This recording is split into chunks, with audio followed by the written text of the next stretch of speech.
Okay, I'm going to do a conclusion and do my corrections in this video. Um, the M95 rifle system.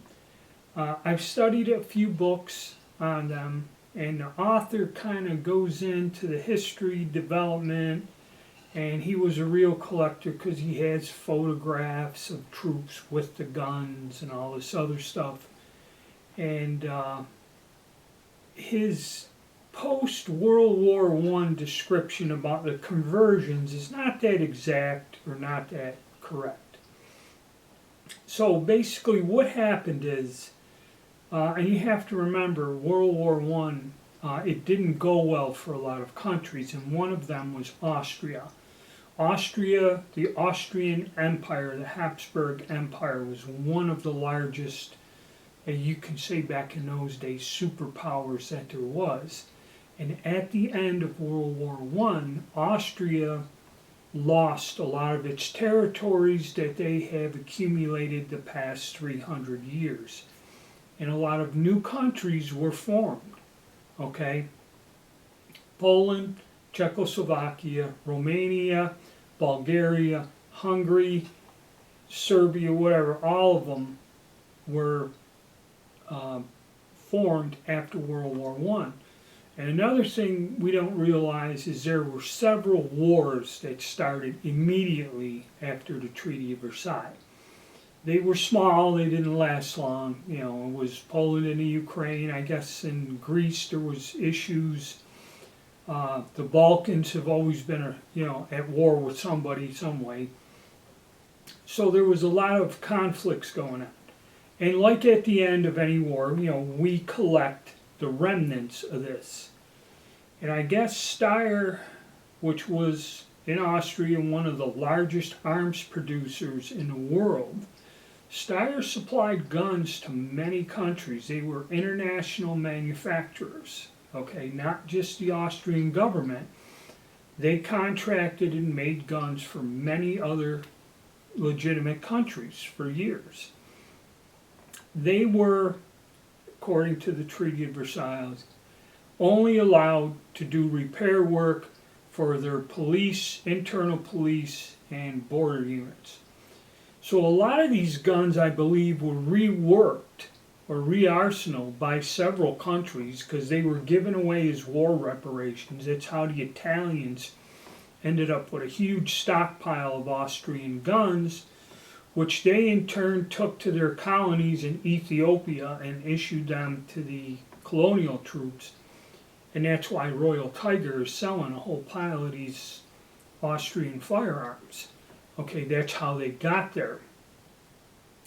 The Austrians themselves were re-arsenaling them, and much like the Italians, they realized that the long rifle was, kind of pointless and obsolete, that if you cut the barrel down to 19, 20 inches, and I believe that's where these conversions came from.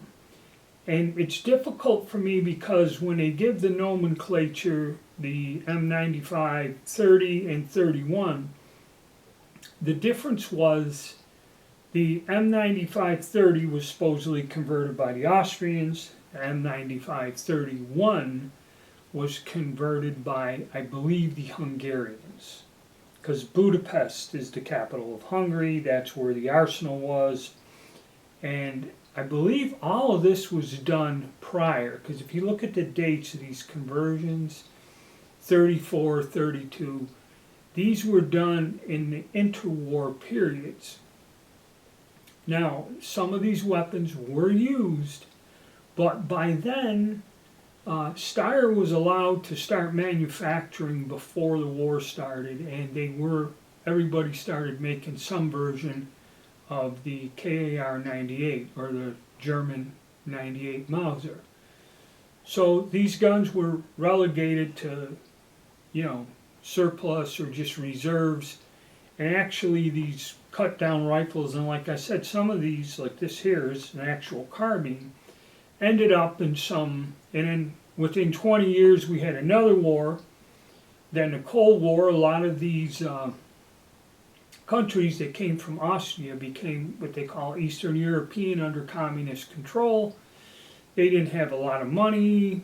You know, the Russians controlled everything they did, and that's where a lot of these guns maybe were refurbished in the 30s and just given or ended up there at the end of World War II, which was another mishmash of leftover weapons from all wars, given away as war reparations, military aid, or whatever. But that was where we got the last influx of these guns, as they ended up somewhere in Bulgaria in storage with the original German-made ammo from the 30s, okay, or Austrian ammo. I think some of it was Austrian-made ammo. And that's how we got them. So it's very hard to give them an exact nomenclature. All of these weapons have been reworked, parts switched around. One example is somewhat matching that survived, and like I said, I always thought the H, because the Hungarians hated the Austrians, and whatever they did, they had to do it different. And I've seen that H on the receivers, and that would be a gun that was redone in the Hungarian arsenals, not the Austrian arsenals. So it's anybody's guess. There's no reference material that I have.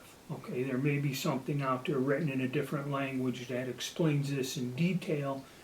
I tried to do it the best I can, but after re-going over the research, restudying it, it's anyone's guess who converted these or who ended up using them. All we do know is the last batch came in from Bulgaria. Okay, and these guns have been around. I've seen them years ago. They came in as war trophies from World War I, or maybe, there were arms brought into the country years ago. I do know post-World War II is when an influx of all of these guns came on the U.S. surplus market. The Italian Carcanos, the Vetterlis, all of these things ended up for sale here. They were purchased by companies that specialize in selling these old guns. So, again, as a mill surplus collector, it's kind of hard. I try to get as exact as I can. I know I kind of screwed up making that series.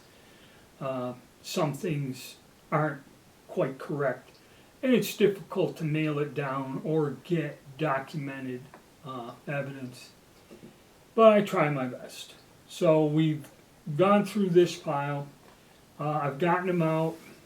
I do have some components. We'll try to get out and shoot these once the weather breaks. The weather's been a problem for me to get out. It's too cold. I have to go early in the morning when no one's there, so I can make a video and speak where you can hear me on the range before all the Special Forces guys come out to practice their pistol shooting for hours on end.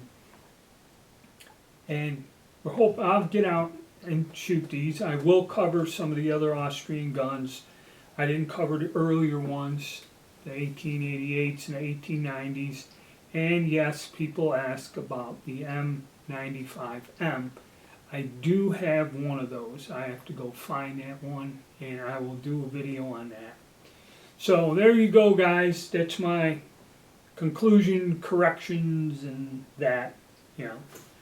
I don't claim to be a quote-unquote expert, but I do like this weapon system, though. All right, and I have fun shooting it. All right, so hit the like button, subscribe, and stay tuned, gentlemen.